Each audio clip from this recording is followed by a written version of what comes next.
बातमीला सत्याचा आधार म्हणजेच निर्भीड विचार।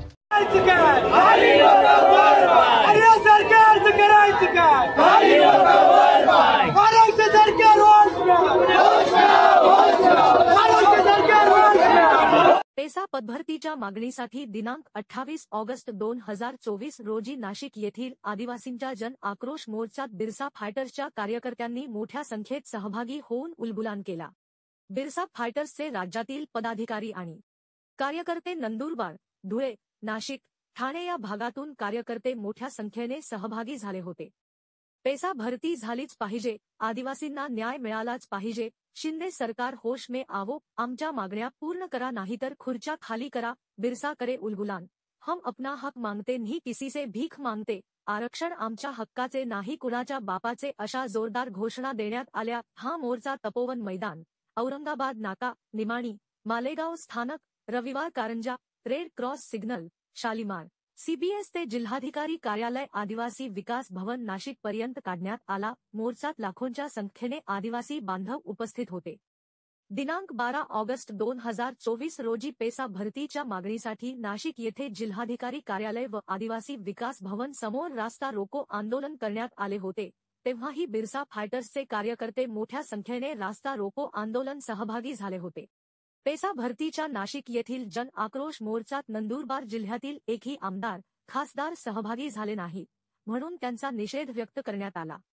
जोपर्यंत पेसा भरती सरकार करत नाही तोपर्यंत पेसा क्षेत्रातील सर्व शासकीय कार्यालय बंद करा, ग्रामपंचायत बंद करा, पेसा कायदा वाचवा, उठ आदिवासी जागा हो, पेसा कायदा वाचवण्याचा धागा हो, असे जाहीर आवाहन बिरसा फायटर्सचे राष्ट्रीय अध्यक्ष सुशीलकुमार पावरा यांनी केले आहे।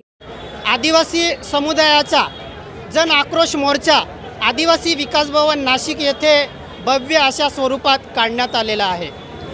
गेल्या 1 ऑगस्ट 2024 पासून आमचे पात्रताधारक विद्यार्थी हे नाशिक येथे आमरण उपोषणाला बसलेले आहेत। त्याची दखल कोणीही घेत नसल्यामुळे येथे आमचे माजी आमदार JP गावित यांच्या नेतृत्वाखाली आमरण उपोषण केलं जात आहे। तरीही शासन दखल घेत नाही आहे, म्हणून ठिकठिकाणी आमच्या आदिवासी बांधवांमार्फत चक्काजाम आंदोलनं सुरू आहेत। नाशिक येथे पेठ या भागामध्ये मुंबई ते जो गुजरातकडे जाणारा मार्ग आहे तो सुद्धा रोखून धरण्यात आलेला आहे। नाशिकहून गुजरातकडे जाणारा मार्ग आहे तो सुद्धा बंद करण्यात आलेला आहे। तीव्र असं आंदोलन आमच्या आदिवासी समाजातर्फे सुरू आहे। आदिवासी समाज हा पूर्णपणे आता या सरकारवरती संतापलेला आहे। सरकारने याची तात्काळ दखल घ्यावी, अन्यथा उग्र असं आंदोलन याच्यापुढेही होत राहणार आहे। मला एक खंत वाटते, आम्ही नंदुरबार जिल्ह्यातून आलेलो आहोत। नंदुरबार या जिल्ह्यामध्ये स्वतः आदिवासी विकास मंत्री राहतात, परंतु आदिवासी विकास मंत्री या पेसा भरतीच्या मुद्द्यावरती कुठेही बोलताना दिसत नाही किंवा कुठेही पाठपुरावा करताना दिसत नाही। निष्क्रिय असे या महाराष्ट्र शासनाला आदिवासी विकास मंत्री मिळालेले आहेत। हे आदिवासी विकास मंत्री हे या खात्याला नको पाहिजे। त्याचबरोबर आमच्या जिल्ह्यामध्ये जे आमदार खासदार आहेत ते सुद्धा या आक्रोश मोर्चामध्ये सामील झालेले नाहीत।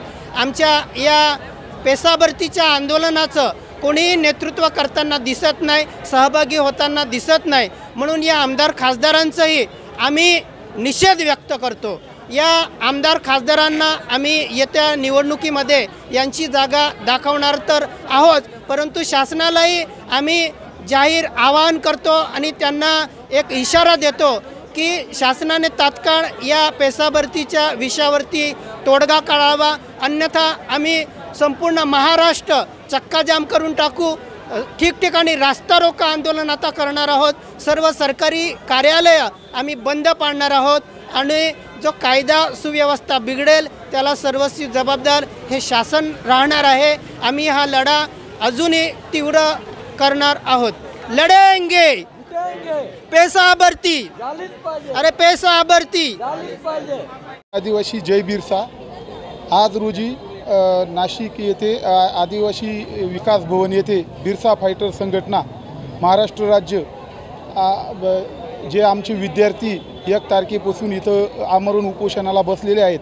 तर आमच्या पेसा संवर्गातील 17 संवर्गातील जे विविध पदे आहेत ते भरण्याबाबत, तसेच एकूण 12,500 पदे आहेत की ज्यांची भरती अजूनपर्यंत झालेली नाही, त्याबाबत इथं पाठपुरावा करण्यासाठी संपूर्ण समाज आज लाखोच्या संख्येने उपस्थित राहिला. तसेच अनेक संघटनांनी इथे सहभाग घेतला.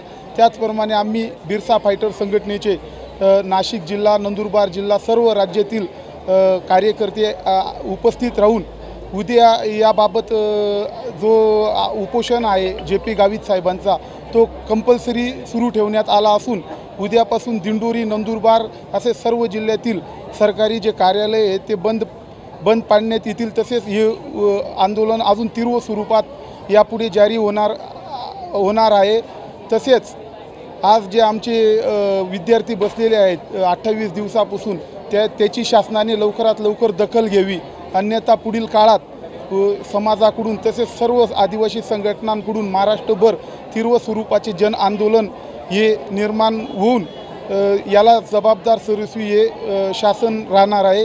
याबाबत शासनाने नोंद घ्यावी. जय बिरसा, जय आदिवासी.